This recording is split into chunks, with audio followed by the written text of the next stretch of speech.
What's up, guys? Welcome along to another episode of the Rated RR podcast. I think we're on to 53 episodes and we are very excited with another stellar guest in the house. Before that, going to my usual partner in crime, Roshan Rai. Roshan, how are you doing? I'm good, Roshan. Thanks for that nice little introduction, and I'm looking forward to the chat that we're going to have on this week's episode. Yeah, I think in terms of picking guests, we got really lucky with this one. I'll come to it why in a bit. But Nicky Melvin Singh, welcome to the show. We've been wanting to have you on the show for a while. It's good to have you here. How are you doing? Thank you very much. It's an honor to be here. I've watched a few of your episodes, so I'm really happy to be here. I'm doing good as well. That's good to hear, Nicky. We want to make this about you, about Albirex, about everything to do with Nicky Melvin Singh. But before that, there's only one place to start, and that's the news of Ilhan Fandi joining Albirex Niigata, announced very, very recently. Couple of questions here for you, Nicky. How excited are you with his arrival? And what do you think he's going to add to the team? I mean, I'm very excited. Past few games, we haven't been scoring much. And then Ilhan has the capabilities of scoring. He got the height and he got the aerial battle and he can finish well. So I feel that he will provide a lot of things for the team. How do you think it's going to help you in that sense, to have another Singaporean player? And I assume that you have a good relationship with him? Yes. On and off the pitch? Yeah. So I feel it's like a healthy competition between all of us, Yeah. So how early did you know about this move, and were you excited once you knew that you're going to have a buddy with you? I mean, I knew it last year. Yeah. So I was prepared of it already. Yeah. And then it's finally sort of been confirmed, right? Well, not sort of been confirmed, it has been confirmed. Yes. That he is going to be contributing to Albirex and the rest of their campaign. And I think you mentioned something that was interesting, Nicky, that Albirex have perhaps not been putting their chances away, putting the opportunities away. Is that sort of the main reason why that maybe the start to the season hasn't been that great by Alberex's high standards? Yes, I would agree that. I would agree. Because for the past few games, we didn't start well. We lost against the Community Shields, against Sailors.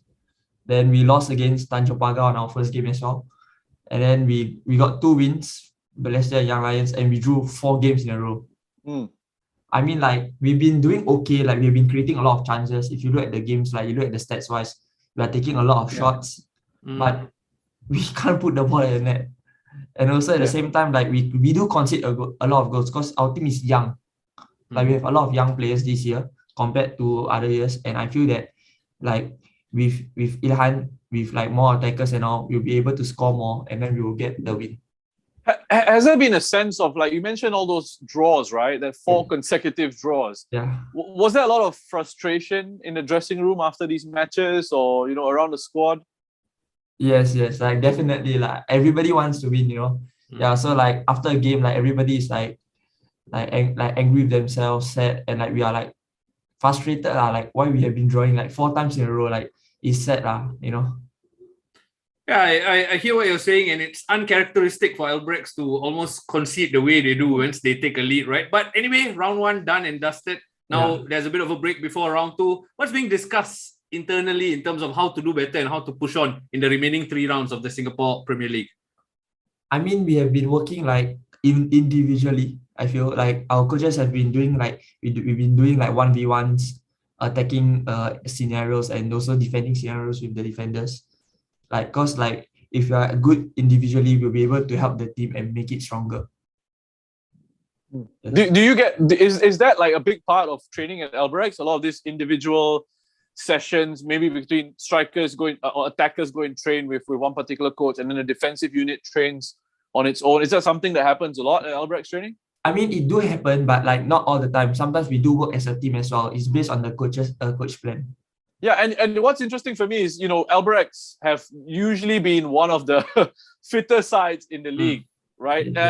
What's the reason behind that? Is it because you guys just train a lot? What's your schedule like in a week? I mean, we train in the morning 9 to 11. Yeah.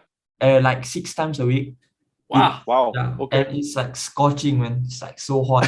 Yeah. And also the intensity, is so high like after trainings, right? Like with Coach Yoshinaga, after training we can't even walk. Like I'm like on the ground. I'm like on the ground. I'm like so tired. It's like very good. Yeah. You touched on it there, having to go for training 6 times a week. To my Yeah. understanding, you're juggling it with school as well, if I'm not wrong. Yes, How yes, how, yes. how are you managing this, Nicky? I mean, how? I don't know. I myself don't know because I stay far. I stay at Japanese. Wow. Yeah, so I have to travel all the way to Jurong. So like I do wake up damn early, then Yeah. traveling to Jurong, then after that coming back, and I'm doing my intern as well. So after that I'll do my intern, then I'll come back home, then I'll just be dead. But it's incredible, man. So I understand you're at Temasek Poly, are you? Yes, yes, And, yes. you're doing mechatronics. What is mechatronics? Can you explain to me? Mechanical engineering and electronics, like Oh. electrical engineering. Yeah. Okay. Do you like it? I mean, I do like it lah, because I like to do things like hands-on and all, and it's so fun lah. I work with like robots and drones. Yeah. Well, because it's like completely different from like football, right? Yes, yes. It's like you got football here, and then on the other end of it, you're doing this engineering thing where you're like, I don't know, building robots and transformers and stuff. Yes. Roshan, you make a fair point because a lot of footballers, when they study, it'll be sports related, Like sports, science, that Yeah, kind of yeah, stuff. yeah. You know what I mean? So it's interesting that your interest is almost away from it, but we got to bring it back into football for a while. Okay. So with Albirex, you touched on it there, being a young squad, right? A big part of the Albirex model is every year they refresh that squad. They keep a few, but a whole host of new players come in. How difficult is that in terms of for you to get used to and gel as a squad almost? Yeah, I mean like it's difficult, like because like every player have their own style, like the way they play. So like last year when I play with my captain Hashi, like I know where he gonna cross the ball. Like we have been training together. So like with the new squad, I'm not sure. Like sometimes the ball delivery, their strengths and their weaknesses. So like that's why I think like the starting of the season we didn't do so well, and then like we are over time like we are getting better and knowing each other better. So like I feel like it will take time. How do you get on with the players there? I mean, I don't know what the communication situation is like in terms of languages, right? Are there a lot of players there who speak English, or maybe you are going to surprise us and say you speak Japanese? Well, I want to learn. I do like know how to say like certain phrases and all, but Like like what? Baga! konnichiwa, Konnichiwa. namae Nikki. Wow, that's brilliant. Yeah. The only Japanese I know at the moment is because I've been watching this show called Attack on Titan on Netflix. Yeah. Yeah, so I just hear sometimes I hear them say baga. But I understand that's like a curse word or something, right? Yeah, that's like stupid, I think. But yeah. I know some Japanese, but I don't think I should be bringing it out now, although our title is the Rated RR podcast. Oh, please spare us. Please spare us. We got a young man here, don't corrupt him. So Nicky, going back to Roshan's question though, how do you, as a Singaporean in that squad, how do you get along with your teammates? And I mean, language must be a bit of a barrier. Yeah, it does. It does have its difficulties. And like the Japanese do learn English as well. Like they have English classes with the sponsor English Central. So like some of them can speak English, and like some can't. Like a bit only here and there. So like we do have like our like Japanese players like that will help us like talk to them. At the same time, like we have like youngsters. Like we have a player that who is like in Singapore, like in an international school in Albirex, our third choice keeper, who who can speak Japanese and English, so he will help us translate. Yeah. Okay. Well, how's by the way, your third choice keeper? I saw him have to be a translator for your coach once in a post-match interview. I was like, wow, this guy looks like so young. Yes, he is young. Yeah. I think 2005. Oh wow. Okay, I don't know. Which is what? I don't know. My math is like completely 17. Okay. You see, I could never be into an engineering course because my mathematics in school like C6 O level. Seriously, I was more of a language person. But look, to come back to that point about communication and all, what is the relationship like amongst the players? Because is there a danger that because there's one group of Singaporeans, the rest are Japanese players, that there might be like these cliques sort of forming? Or do you guys kind of all get along pretty okay despite the language barriers? I mean, yeah, we do get along really well. Like we do talk. We even go out also. Like some of the Oh, players do, yeah, go out with like Alau and Fairuz, yeah. Like they go out like Malaysia, try new things and all. Oh Yeah. wow. Hmm. So like the Alau, players can talk, like they yeah. can share with us, yeah. Alau's favorite food used to be prata last time. He used to be he was my teammate many years ago at SAFFC. A lot of Liverpool fans' favorite food this past week has also been prata lah. 4-0, I think. To be fair, Yeah. speaking of Alau, it's one of those characters you like to have in the dressing room, right? Good to have Yeah. around, and then Yeah. we hear from Ilhan's brothers that he's a bit of a joker as well. So things like that will add to the chemistry of the squad almost, I'm sure. Yeah. The atmosphere as well, make it more fun, Yeah. Yes, Yeah, Rosh, sorry, after you. Roshan. What is it like as a Singaporean in that team, Nicky, in terms of what do you learn from being in that Albirex environment? You know? I mean, like I learned a lot, like how to play quicker because like the Japanese are very technically very well rounded. So like I have to think faster and I have to release the ball faster. At the same time, like the intensity here is very high. Like I said, that's why I'm always on the ground after training. So like I have to like work with on it and also like help me improve. Can I quickly ask you as well, how did this move to Albirex actually come about? Because I know you were with NFA, you were with Tampines for a bit. How did you actually get this opportunity to move to Albirex? And what convinced you to make that move? I think one of the coaches, I think coach just Sally gave me a call. I was like playing FIFA. Then suddenly I was like, oh, yes. Yeah, then I was like, we would like you to come down to like for a training.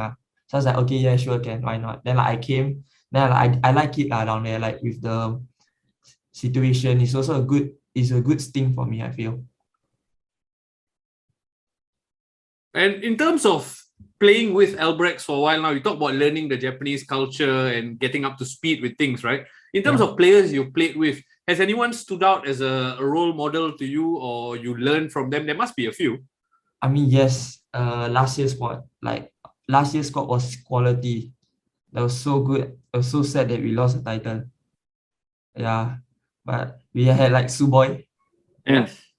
Like, yeah, man, he's crazy. Like the way his attitude, he was out for some time, Like he was supposed to be out like for 4 months, I think, but he came back in 3 months. Like the Wow. discipline, yeah. Like he came to training, he was very professional. Came after training, he would be doing shooting.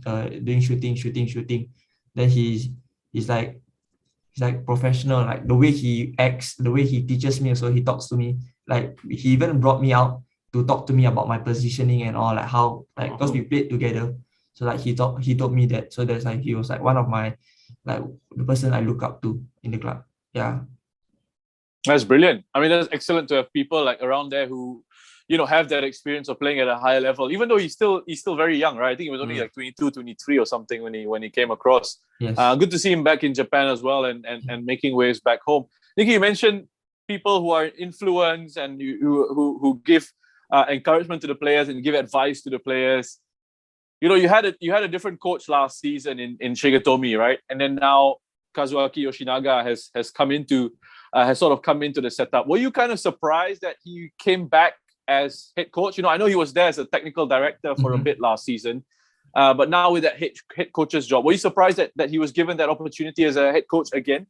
I mean, I was actually surprised, but after that, like I thought about it. I think like cause like we lost the title, so like I feel like this year is a year where we wanna bring in the guns. We brought in Tadanarili. Now we have Ilhan, and then we have Coach Yoshinaga with his experience he brings to the team.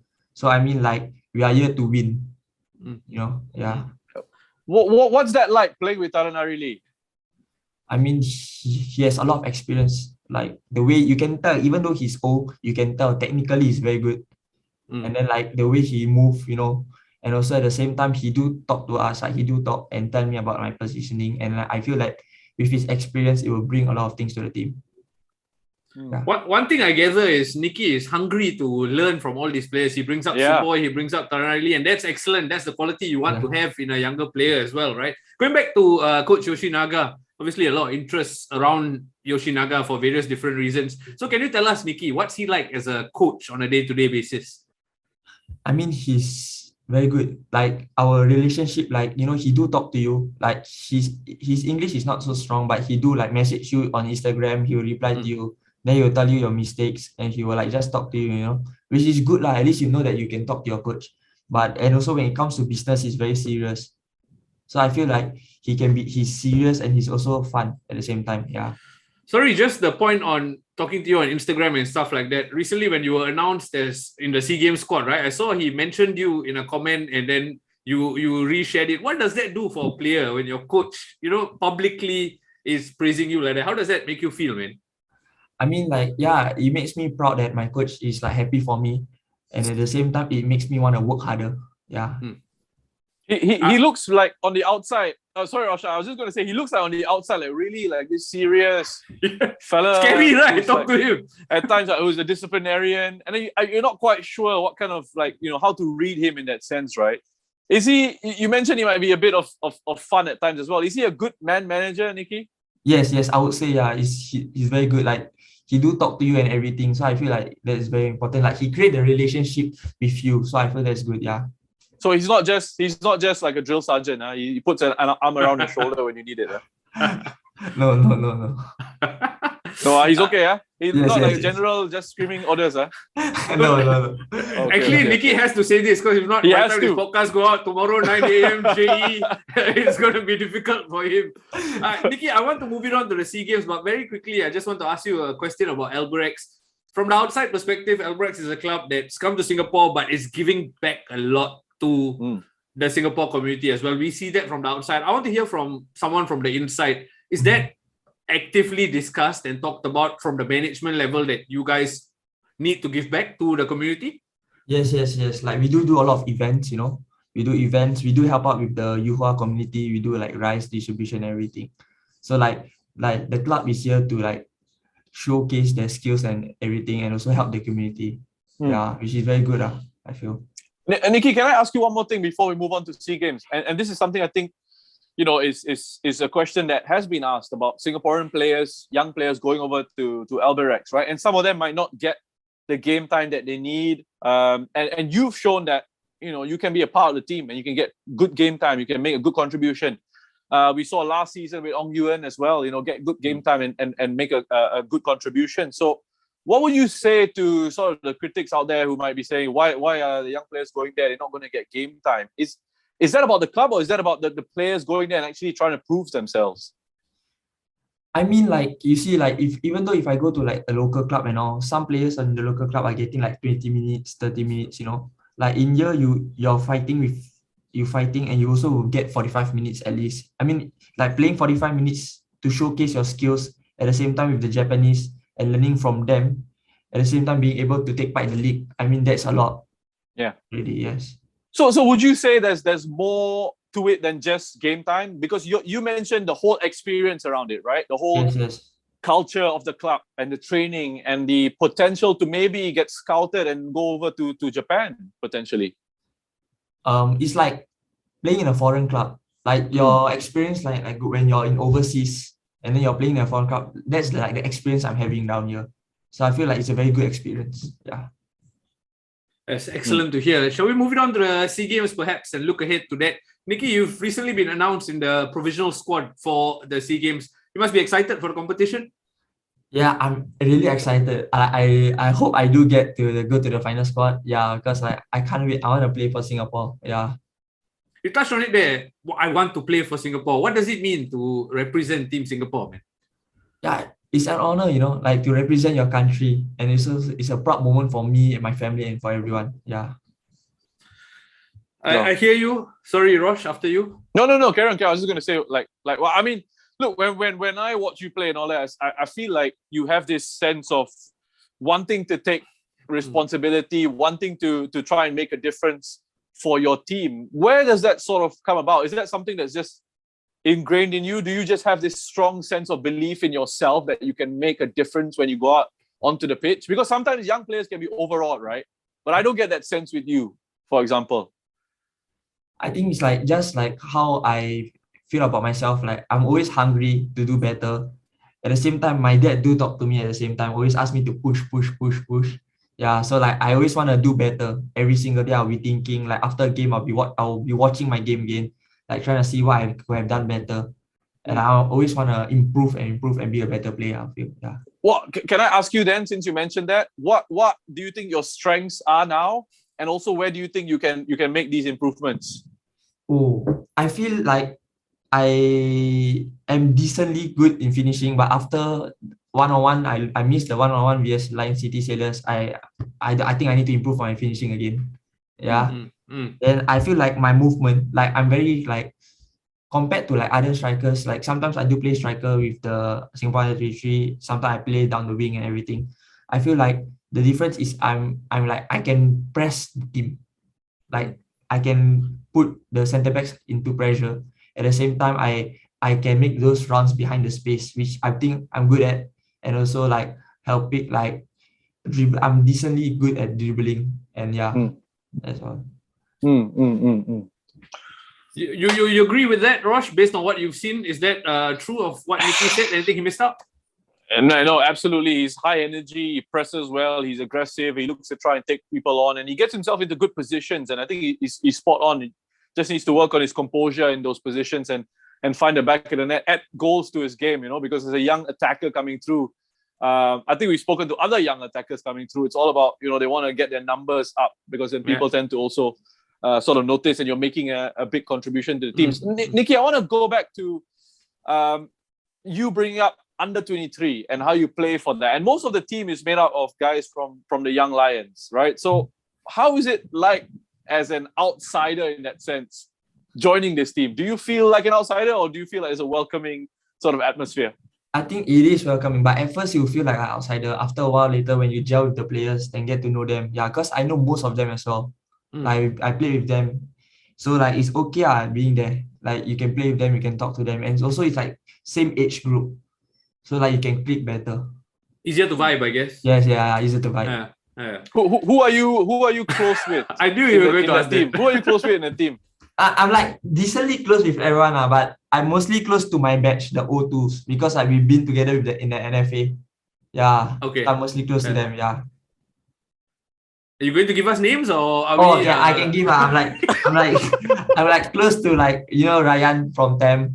Yeah. And I'm okay with Hanzu as well. Then like Zamani, I've been closer to him like since like we got COVID together. So like now I'm close to all the COVID boys. We do have a group chat as well. So like we are close to each other now. Yeah. Actually, sorry, you brought up COVID there. Sorry, Rosh, but he brought up the COVID experience there, and I have to ask about that difficult expedition in the under-23 championship, right? Yes, Apart from that group chat, what do you think you came out of it, and what did you learn from that experience? Because it must have been difficult. Yeah, it's very difficult. It's like my first time, being called up to the under-23. I was like hoping like after the Thailand game, I want to play against Vietnam, but then on the day itself, I got COVID, which is very sad. I was like telling them, it's fake, but it's like negative, it's like positive. That's like nah. Yeah, it's funny how like the times have changed so much, right? Because did you feel the symptoms, or did you feel okay when you had COVID? When I got COVID, I felt okay, but after that, when I came back, then I had a lot of symptoms. Yeah, because I was there for a long time as well. I was like the longest. I was there for like I got COVID for like 12 days. Oh my goodness! And then you couldn't fly out till you test negative. Yes, I had to test negative for my PCR. Yeah. Oh wow! Good on you, man, for getting through that. Could have been easy. Man. And then probably no training and all that also, right? I mean, I think he was alone. No, the rest of the team flew back.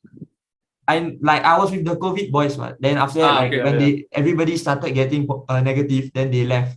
So I was left with me and Matt. Yeah. Is that the name of your group chat, by the way, COVID boys? No, it was Makan because because we had to order food. We can order Food Panda. So we do like in the morning, because we have like a budget like 10 USD. So we do like tell like what we want for breakfast. Then someone will order, then we'll come down, then we'll eat together. Because like it's a facilities where we can just intermingle with each other. And there's like a pool and a gym also. So it's good. Wow, got pool. All the COVID fellas can swim together in this one big pool. Yeah. Doesn't matter. Everybody has COVID. Yeah, that's why maybe I stay longer because I was there. You enjoying it, is it? I wouldn't say that, like I wanted to play. But it's good to know you're recovered and you're back in the thick of things. I mean, I think long COVID is real for human beings, Yeah. especially for footballers, right? Because we've seen across the globe some people affected by the long COVID effect. So good to see you back up and running. Looking ahead to the SEA Games now, you mentioned there getting the chance to play against Thailand and then unfortunately missing out. But in your group in the SEA Games is Thailand, Myanmar, Cambodia, and Laos. Tough group on paper. How big a challenge do you think this is going to be for the team? Yeah, it's a big challenge, Like Thailand's a good team. Like recently, I think I saw like the players that call out. Yeah, so like it's a good team, and like it's like they are the powerhouse, It's like we are the underdog and we want to beat them. So I feel like Thailand have a lot of qualities, and also the league itself says a lot. Yeah. Like their culture and everything, their football. So I feel like Thailand will cause us trouble. At the same time, Malaysia, like Malaysia have a lot of players. Like they have good quality players like Lukman Hakim and also like with their training camp and everything, I feel like they will also pose a challenge. And as well as I think Cambodia did well in the AFF under 23. I think they went to the semis, I think. Or I'm not sure, I forget about that. I think so, yeah. Yeah, so I feel like they also will be a tough team, and Laos as well. Yeah. So like we are in a group that is very like consists of a lot of tough teams. But I feel that like we want to showcase our the way we play. So like we will like just do our best and then hope the result shows itself. Yes. Sorry, I think I made a mistake in the introduction. I said Myanmar instead of Malaysia. You are absolutely spot on. It is Malaysia. So thank you for that, for correcting that. You talk about it playing well and stuff like that. I have to ask you this. We talked about it, the big under 23 contingent, right? Do you watch the Young Lions play a lot, and do you take notice of how they are playing and try? Is that what needs to be replicated at the SEA Games almost? I mean, like the team consists of Young Lions players and also like the coach as well. So like, there is like Young Lions philosophies, like the way they adopt the game and everything. And I do watch Young Lions. I recently came down and watched their game against Tampines. Yeah, I saw you were there yesterday, right? Yeah. So I was like, I do watch their games. I do like to watch local football. I'm bored. So I just come down and I'll watch the game. Yeah. So I'll see the movement and everything, because I'll like, if I do join the Singapore under 23, like that's how the coach want me to play. So I'll like take notes and everything, and I'll try to learn from it. Yeah. Excellent. Joshua, you want to move on?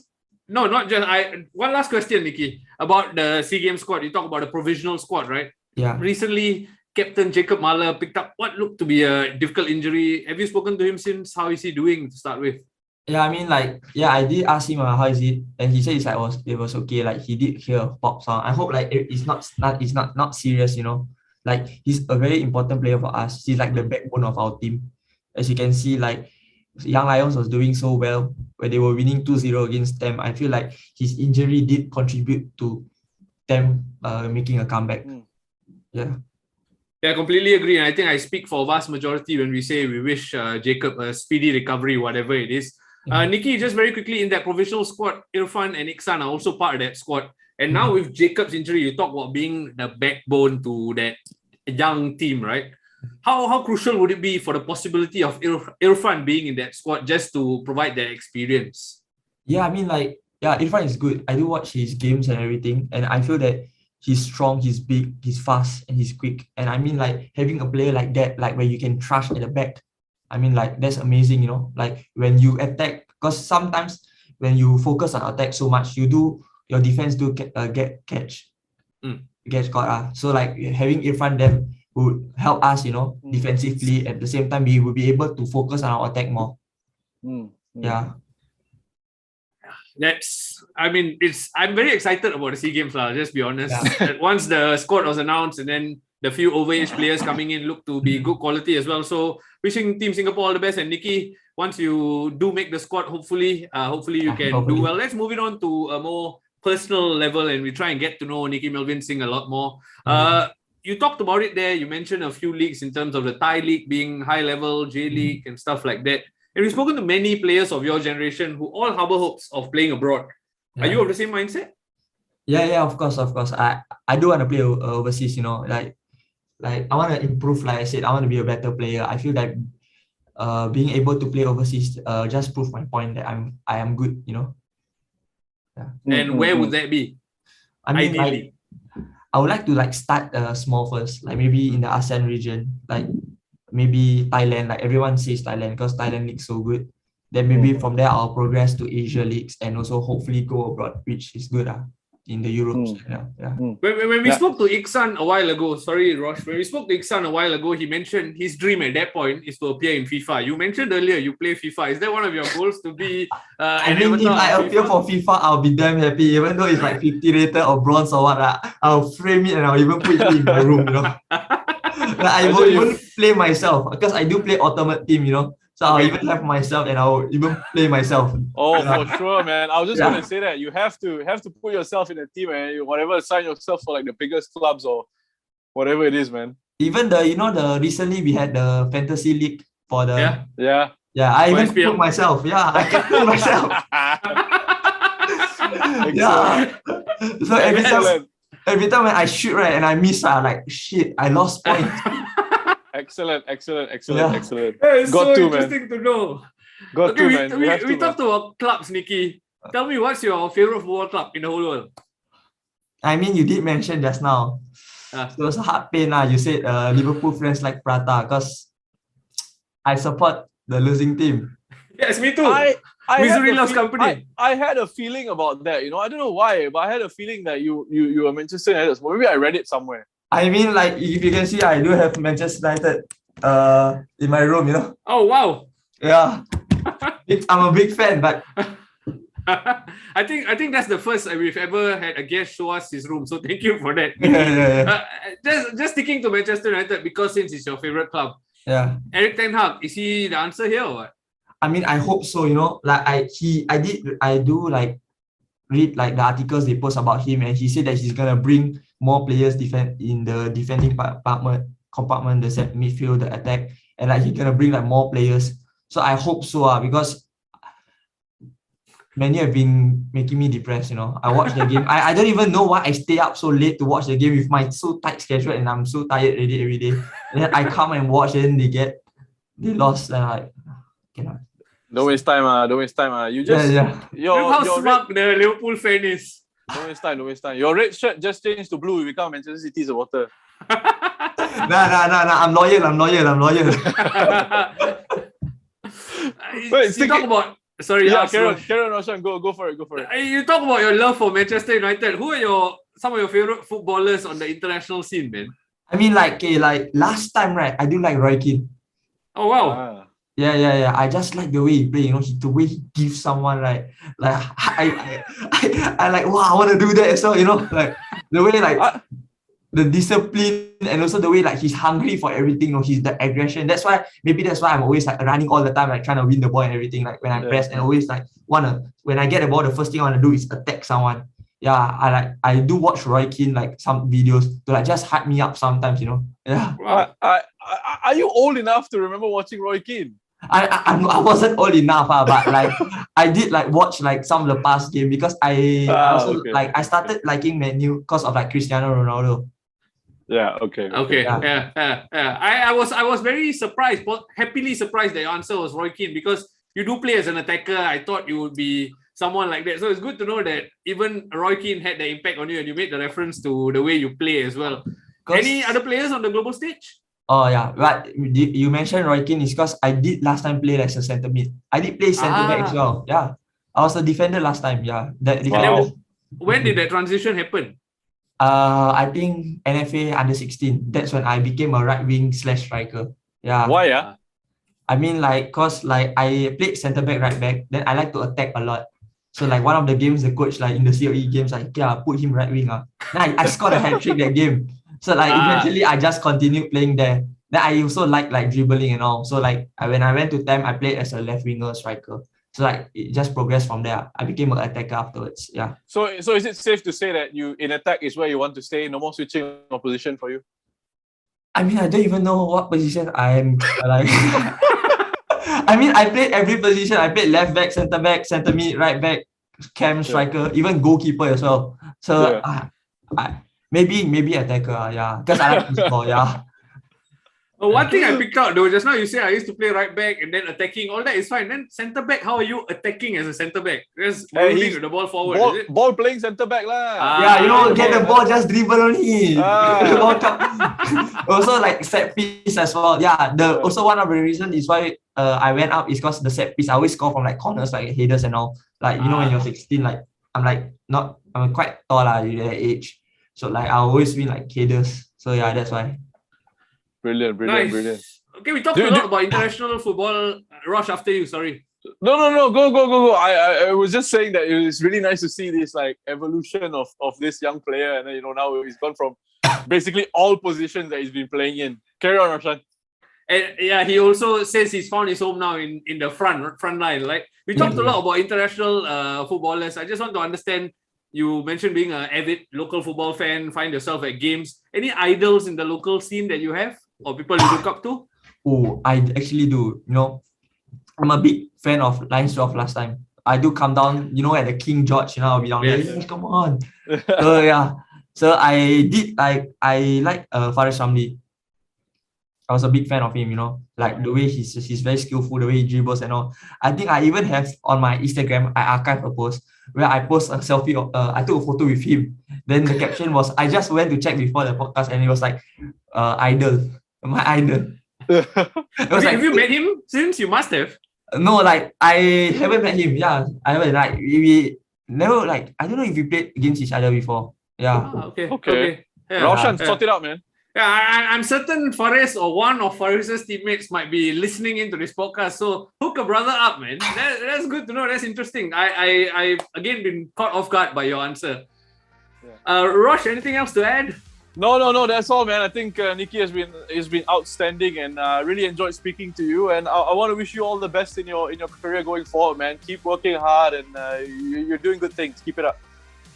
Look, Nicky, it's an exciting year ahead for you. I think with the SEA Games possibly, Ilhan joining, Albirex pushing on in round 2. We wish you all the best on behalf of the Rated RR podcast. Thank you so much for spending time with us. And to the listeners, thank you so much for sticking through this enlightening and engaging chat with Nicky Melvin Singh. Continue to like, share, and subscribe to the channel. We'll keep the good stuff coming. We'll see you on the next episode.